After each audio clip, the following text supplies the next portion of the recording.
Daremos nuevos datos acerca de la prostitución en Europa medieval y renacentista, que es lo que todos estamos esperando para demostrar lo canallas que son.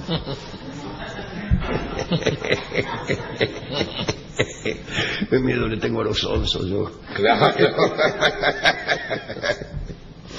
Bien, hace no mucho tiempo hablábamos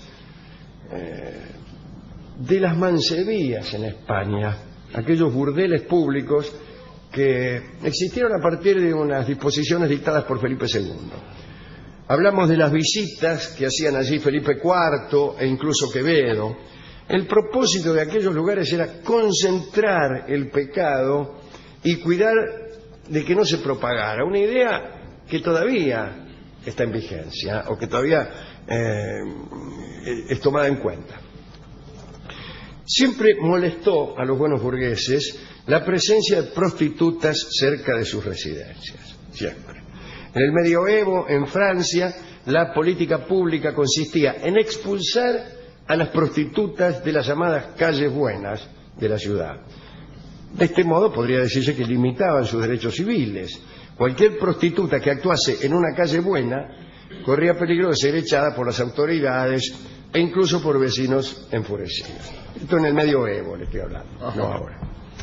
De este modo nacieron inevitablemente los barrios reservados a la prostitución, que en general se hallaban junto a las murallas de las ciudades o incluso fuera de sus límites. En Toulouse, en el año 1202, para fomentar el éxodo de las muchachas, se les prohibió tocar los productos en el mercado. Iba a decir, no toque los huevos, no toque la fruta, no toque el queso. Se les prohibió también comer en público, llevar niños junto a ellas o presenciar torneos y justas. No podían llevar los mismos vestidos y velos que las mujeres honradas. En la Roma imperial pasó algo parecido porque las meretrices no podían usar calzado. Con el tiempo, las chicas de los lupanares, que es una expresión romana también, comenzaron a usar unas suelas que adherían a sus pies, no zapatos, pero sí se pegaban a las patas una suela. Estas suelas tenían moldeadas unas letras que iban imprimiendo en los caminos de tierra el mensaje "sígueme", como una especie de antecedente de la imprenta. La metodología de la imprenta es la misma. Los muchachos, al leer esto, seguían esos pasos, esas huellas, en realidad, y las llevaban hasta el lupanar. En Roma, en el siglo XVI, sucedió algo curioso. También para ahuyentar a las chicas, en 1565, en virtud de una decisión del Concilio de Trento, el severo Papa Pío IV decretó la expulsión de todas las muchachas de costumbres alegres. El decreto provocó tales protestas que hasta el gobierno se puso a trabajar para persuadir al Papa de que reviera su decisión. Al final negociaron. El Papa propuso la expulsión selectiva de algunas de ellas. Debían ser expulsadas las más deshonestas, las más alegres y poco recatadas. Bueno, es decir, las mejores. Y debían colocar a las demás en una especie de gueto, en una zona conocida como el Hortacho. ¿El Hortacho? Sí, un pequeño huerto, sí. El despectivo del huerto, ¿no? Claro. Sí, pero... El huertucho. Que se encontraba no lejos del puerto del Tévere, ¿no? Pero ese proyecto tampoco tuvo mucho éxito. Los esfuerzos de Sixto V, también papa, un papa que compartía estas aspiraciones de expulsar a las muchachas, también tuvieron un destino similar. No pudo alejar a las muchachas de Roma. A lo largo del siglo XVI, las prostitutas seguían siendo muy numerosas y muchas de ellas, para eludir los intentos de expulsión, fueron cuidadas por algunos enamorados, que se las llevaban a la casa, claro, y facilitaban su trabajo. Una característica común de las prostitutas romanas era la de adoptar en sus apodos el nombre de una supuesta ciudad de origen. Era muy elegante decir que una venía de Chipre, ciudad o tierra de origen, ¿no? Y así se empezaron a crear mitos. Las chipriotas eran salvajes, las griegas eran dulces, las orientales sumisas. Entonces se llamaba Carla la oriental. Claro. Tamara la egipcia. Y todo por el estilo. Ximena la griega. Poco a poco se empezó a configurar una especie de distrito de las prostitutas, una zona donde debían residir. Esto en Roma. Ahora en Francia, en el Languedoc, por ejemplo, hubo barrios ya oficializados de prostitutas desde el siglo XV. Entre los privilegios que había otorgado el señor local a sus vasallos, figuraba el de poder frecuentar esos barrios sin ser acusado de adulterio. Se consideraba que aquellas mujeres eran solteras y también se consideraba que un hombre que tenía relaciones con ellas no era un adúltero, cualquier cosa. Esta idea de los barrios de prostitutas se extendió rápidamente por todo el sur de Francia y luego, tal como había sucedido en España, muchos municipios decidieron controlar la prostitución, expulsando a las muchachas que lo hacían privadamente y creando burdeles municipales, es decir, intervención del Estado. La administración diaria de la Casa de Tolerancia era a veces encomendada a individuos particulares. Al principio contrataron para ello a viejas prostitutas, si me permite la expresión. Luego fueron hombres que regenteaban los burdeles, hombres que eran elegidos por el Consejo del Pueblo en la alcaldía. El elegido, el Caralilla, el Rufo, el Caferata, pagaba una suma anual a la municipalidad y tenía derecho a todos los beneficios que la casa reportaba. Es un macro consignatario del Estado. Mire usted, las elecciones para elegir a ese tipo. También, sí. Tiene que exponer su postulación de alguna manera. El Cafiero Vidalita se postula para... Bueno, ¿y qué es lo que va a hacer? Hay que reclamar. La ciudad, eso sí, se reservaba un último control sobre la buena marcha de estas casas. Hacían los inspectores visitas esporádicas. Buenas noches, soy el Chacho. ¿Cómo le va? Vamos a inspeccionar, a ver, dice, vengo a inspeccionar. El sistema de prostitución municipal alcanzó su apogeo en el siglo XV y XVI. En el burdel público de Toulouse, las pupilas fueron puestas una vez bajo el control del rey Carlos VII. Incluso hubo una visita oficial del rey, que era muy joven entonces. Parece que Carlos sonrió, besó, acarició, palpó e incluso quiso bendecir el lugar, pero se le indicó que no era el procedimiento adecuado. Ahora bien, estos burdeles municipales como lugar único de lujuria hacían que se castigara severamente la lujuria clandestina. Incluso se ejecutó a los proxenetas que vendían la virginidad de las doncellas o que levantaban prostíbulos clandestinos o que querían llevarse a alguna de las muchachas municipales a su casa. Los textos que los gobernantes de cada ciudad enviaban al rey para hacerse autorizar están plagados de eufemismos y tienen su gracia. Por ejemplo, solicitud de los... Te lo tengo acá, ¿tiene ahí el formulario?